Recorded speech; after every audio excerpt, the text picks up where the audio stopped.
Shalom, bab 36 dari buku Kerinduan Segala Zaman, berjudul Jamahan Iman, mengisahkan dua peristiwa mujizat yang saling berkaitan dengan penyembuhan wanita yang menderita pendarahan selama 12 tahun dan pembangkitan putri Yairus.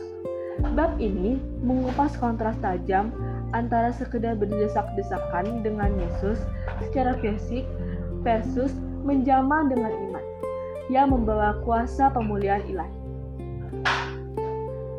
Poin pertama, permohonan Yairus dengan kedaruratan situasi. Yairus, seorang kepala rumah ibadah yang dihormati di Kapernaum, datang menyungkur di depan kaki Yesus dengan sangat sedih. Putri tunggalnya yang berusia 12 tahun sedang terbaring di rumah hampir mati. Tanpa memedulikan gengsi sebagai pejabat agama Yahudi, Yairus memohon kepada Yesus agar datang menumpahkan tangan ke atas anak. Yesus segera berangkat bersamanya, diikuti oleh kerumunan banyak orang yang berdesak-desakan. Poin kedua, wanita yang menderita pendarahan. Di tengah kerumunan yang padat itu, terdapat seorang wanita yang menderita pendarahan selama 12 tahun. Ia menghabiskan seluruh hartanya untuk berobat kepada banyak tabib. Namun, kondisinya justru makin memburuk. Menurut hukum keagamaan, kondisinya membuat ia dianggap najis dan terisolasi secara sosial. Ketika mendengar berita tentang Yesus, imannya timbul di hatinya. Ia merasa tidak layak untuk berbicara langsung atau menghentikan langkah Yesus. Di dalam hatinya, wanita ini membatin, asal ku jamah saja jubahnya, aku akan sembuh. Poin ketiga, kontras antara berdesakan dan jamahan iman. Wanita itu menerobos kerumunan yang menghimpit Yesus dan berhasil menyentuh rumbai jubahnya. Seketika itu juga, aliran pendarahannya berhenti dan ia merasakan tubuhnya pulih secara total. Yesus tiba-tiba berhenti dan bertanya, "Siapa yang menjamah jubahku?" Petrus dan murid-muridnya heran akan pertanyaan itu, karena ratusan orang sedang berdesak-desakan mengelilingi dia. Namun, Yesus tahu bedanya. Berdesak-desakan, banyak orang yang menyentuh Yesus karena rasa penasaran atau dorongan fisik semata tanpa membawa kuasa apapun. Jamahan iman, hanya satu wanita yang menjamahnya dengan iman yang percaya dan Yesus merasa ada kuasa, kebijakan yang keluar dari dirinya untuk menyembuh.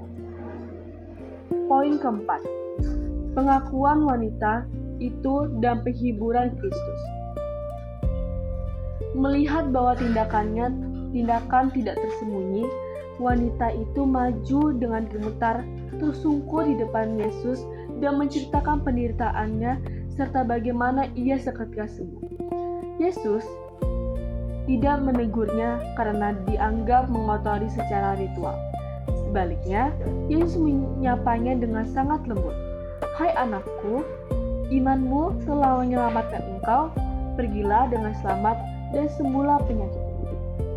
Yesus memanggilnya ke depan umum bukan untuk mempermalukan, melainkan untuk menguatkan imannya, memberikan penghiburan rohani, serta memberi pelajaran bagi kerumunan orang banyak tentang hakikat iman sejati. Poin kelima, pembangkitan putri Yairus. Sementara Yesus masih berbicara dengan wanita tersebut, utusan dari rumah Yairus datang membawa kabar duka. "Anakmu sudah mati, jangan susah-susahkan lagi menyusahkan guru." Yesus mendengar hal itu dan langsung menguatkan Yairus yang hancur hatinya. "Jangan takut, percaya saja." Tiba di rumah Yairus, Yesus menemukan suasana riuh dan ratapan dengan tangisan banyak orang. Yesus mengusir kerumunan penatap yang gaduh itu, lalu masuk ke kamar anak. hanya bersama orang tuanya dengan Petrus.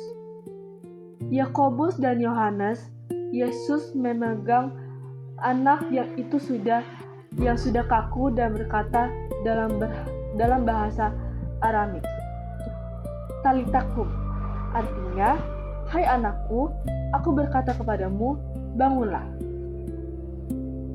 Seketika itu juga roh anak itu kembali, ia bangkit dan berjalan.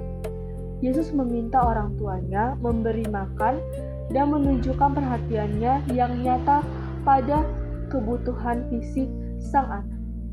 Inti pesan pada bab ini adalah, bab ini mengajarkan perbedaan mendasar antara kedekatan lahiriah dengan kedekatan rohani kepada Kristus.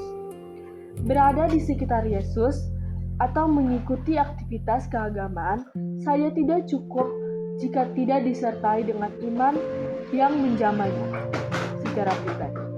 Ellen G. White menekankan bahwa iman yang paling lemah sekalipun jika diulurkan secara memegang Kristus dalam kepasrahan total sehingga menarik kuasa surga untuk menyembuhkan penyakit tubuh dan membangkitkan jiwa dari kematian spiritual. Sekian dari bab 36. Terima kasih. Shalom.